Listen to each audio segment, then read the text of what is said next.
Sir, ಈಗ ಅನಿಲ್ ಮಾತಾಡ್ತಾ ಇದ್ರು ಇನ್ಫ್ಲೇಷನ್ ಬಗ್ಗೆ ಮಾತಾಡಲ್ವಾ, ಅದ್ರ ಬಗ್ಗೆ ಮಾತಾಡಲ್ವಾ, ಇದ್ರ ಬಗ್ಗೆ ಮಾತಾಡಲ್ವಾ, ಈಗಲೂ ಇದೆಲ್ಲ ರಿಲೆವೆಂಟ್ ಇದೆಯಾ ಅಂದರೆ ನಾನು ಎಲೆಕ್ಷನ್ ಪರ್ಪಸ್ಸಿಂದ ಮಾತ್ರ ಮಾತಾಡ್ತಾ ಇದ್ದೀನಿ. ಇದು ಜನಗಳಿಗೆ ರಿಲೆವೆಂಟ್ ಇದೆ.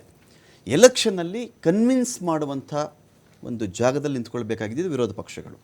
ಇನ್ಫ್ಲೇಷನ್ ಎಷ್ಟು ಮಟ್ಟಿಗೆ ಅರ್ಥ ಮಾಡಿಸಿದ್ರು, ಉದ್ಯೋಗ ಇಲ್ದಿರೋದು ಎಷ್ಟು ಮಟ್ಟಿಗೆ ಅರ್ಥ ಮಾಡಿಸಿದ್ರು. ಕಾಟೆಂಗೆ ತೋ ಬಾಟೆಂಗೆ ಅಂತಾರೆ ಒಬ್ಬರು, ಏಕೆ ಅದೇನೋ ಒಬ್ರು ಇದ್ದರೆ ಶಕ್ತಿ ಜಾಸ್ತಿ ಇರುತ್ತೆ, ಸೇಫೆ ಅಂತ ಒಬ್ಬರು ಮಾತಾಡ್ತಾರೆ. ಅಲ್ಲಿ ಬಂದರೆ ಅವ್ರನ್ನ ಕತ್ತರಿಸು ಇವ್ರನ್ನ ಕತ್ತರಿಸು ಅಂತಾರೆ, ಇನ್ನೇನೋ ಜಿಹಾದ್ ಅಂತಾರೆ, ವಕ್ಫ್ ಅಂತಾರೆ, ಇದೆಲ್ಲ ಇದೆಯಲ್ಲ, ಇದು ರಿಲೆವೆನ್ಸಿ ಕೇಳ್ತಾ ಇದ್ದೀನಿ ನಾನು. ಇದೇ ವಿಚಾರಗಳ ಮೇಲೇ ಎಲೆಕ್ಷನ್ಗಳು ಇವತ್ತಿಗೂ ಹೋಗ್ತಾ ಇವೆಯಾ? ಈಗ ನಿಮಗೆ ಸರಿ, ಈಗ ಅನಿಲ್ ಅವ್ರನ್ನ ಈ ಲೋಕಸಭಾ ಎಲೆಕ್ಷನ್ಗಿಂತ ಮುಂಚಿನ ಡಿಬೇಟ್ಗಳೆಲ್ಲ ಕರೆದಾಗ್ಲೂ ಇದಕ್ಕಿಂತ ಭಿನ್ನವಾಗಿ ಅನಿಲ್ ಮಾತಾಡ್ತಾ ಇರಲಿಲ್ಲ. ಇದಕ್ಕಿಂತ ಭಿನ್ನವಾಗೇನಿಲ್ಲ. ಅನಿಲ್ ಅಂದರೆ ಒಂದು ಕಾಂಗ್ರೆಸ್ನವರು ಅಂತ ನಾನು ಮಾತಾಡ್ತೀನಿ. ಆವಾಗಲೂ ಇನ್ಫ್ಲೇಷನ್ ಅಂತ ಇದ್ದರು, ಆವಾಗಲೂ ಅದಾನಿ ಅಂತ ಇದ್ದರು, ಆವಾಗಲೂ ಅಂಬಾನಿ ಅಂತ ಇದ್ದರು, ಬಂದರು ಕೊಟ್ಟುಬಿಟ್ರು, ಏರ್ಪೋರ್ಟ್ ಮಾರಿಬಿಟ್ರು, ಸೇಮ್ ರಿಸಲ್ಟಲ್ಲಿ ಅದೇನು ರಿಫ್ಲೆಕ್ಟ್ ಆಗಲಿಲ್ಲ, ಅವರು ನಿರೀಕ್ಷಿಸಿದ ಮಟ್ಟಿಗಂತೂ ಆಗಲಿಲ್ಲ. ಆದರೆ ಪ್ರತಿಪಕ್ಷಗಳು ಅದನ್ನೇ ಹೇಳ್ತಾ ಬಂದ್ವಾ ಅಥವಾ ಅದನ್ನು ಕನ್ವಿನ್ಸ್ ಮಾಡುವಲ್ಲಿ ಯಶಸ್ವಿ ಆದವಾ? ಬಿ ಜೆ ಪಿಯವರು ಯಾವುದೋ ಎಮೋಷನಲ್ ಇಶ್ಯೂ ತೆಗಿತಾರಪ್ಪ. ಈಗ ಅವ್ರು ಶಿವಾಜಿ ಅಂದರು ಸಾರಿ ಕೇಳಿದ್ರಪ್ಪ, ಇಮ್ಮಿಡಿಯೇಟ್ ಬಂದು ಸಾರಿ ಕೇಳಿದ್ರು. ದೊಡ್ಡ ನಾಯಕರಾದಿಯಾಗಿ ಬಿ ಜೆ ಪಿ ಸಾರಿ ಕೇಳಿದ್ದು ನಿಜ. ಅಲ್ಲಿಗೆ ಅದು ಮುಗಿಸಾಕ್ತಾ ಇದ್ದಾರಾ? ನೆಕ್ಸ್ಟ್ ಇಶ್ಯೂಸ್ನ ಅವರು ಪ್ಲ್ಯಾಂಟ್ ಮಾಡ್ತಾ ಇದ್ರ ಅಂತ ನನ್ನ ಕ್ವಶನ್.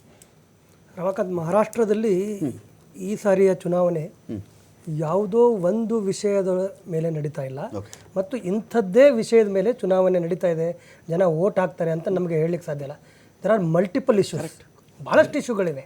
ಅದರೊಳಗಡೆ ಈಗ ಅನಿಲ್ ಅವ್ರು ಹೇಳಿದಂಥ ಕೆಲವು ವಿಚಾರಗಳು ಕೂಡ ಇವೆ. ಮುಖ್ಯವಾಗಿ ಅಲ್ಲಿ ಮರಾಠ ರಿಸರ್ವೇಷನ್ ವಿಚಾರ ಇದೆ, ಅಲ್ಲಿ ಈ ರೈತರ ಆತ್ಮಹತ್ಯೆ ವಿಚಾರ ಇದೆ, ಮತ್ತು ರೈತರ ಬೆಳೆಗಳಿಗೆ ಸೋಯಾಬೀನು, ಆಮೇಲೆ ಹತ್ತಿ,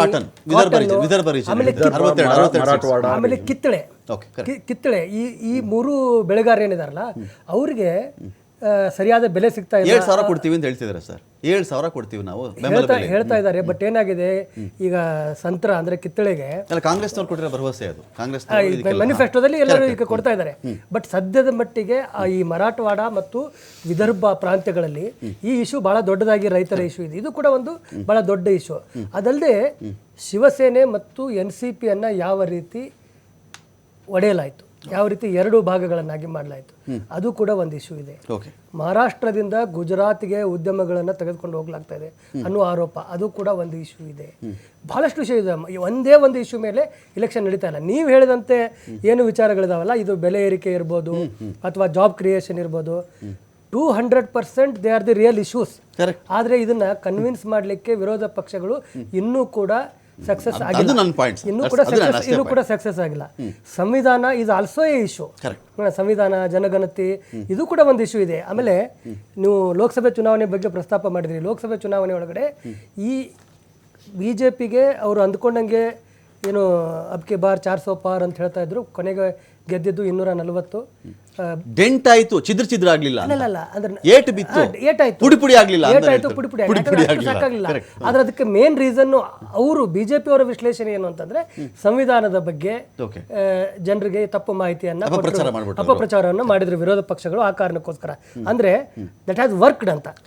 ಆದರೆ ಎಷ್ಟರ ಮಟ್ಟಿಗೆ ವರ್ಕ್ ಆಗಬೇಕಾಗಿತ್ತು ಅಷ್ಟರ ಮಟ್ಟಿಗೆ ವರ್ಕ್ ಆಗಿಲ್ಲ. ಎಷ್ಟರ ಮಟ್ಟಿಗೆ ವರ್ಕ್ ಆಗಬೇಕಾಗಿತ್ತು ಅಂತಂದ್ರೆ from opposition point of view ನಾ ಹೇಳ್ತಾ ಇರೋದು. ಅವ್ರ ಪಾಯಿಂಟ್ ಆಫ್ ವ್ಯೂನಿಂದ ಎಷ್ಟು ವರ್ಕ್ ಆಗಬೇಕಾಗಿತ್ತು ಅಷ್ಟು ವರ್ಕ್ ಆಗಲಿಲ್ಲ. ಅದಕ್ಕೋಸ್ಕರ ಈ ನಿರೀಕ್ಷಿತ ಫಲಿತಾಂಶ ಬರಲಿಲ್ಲ. ಬಟ್ ಡೆಂಟ್ ಅಂತೂ ಆಯಿತು.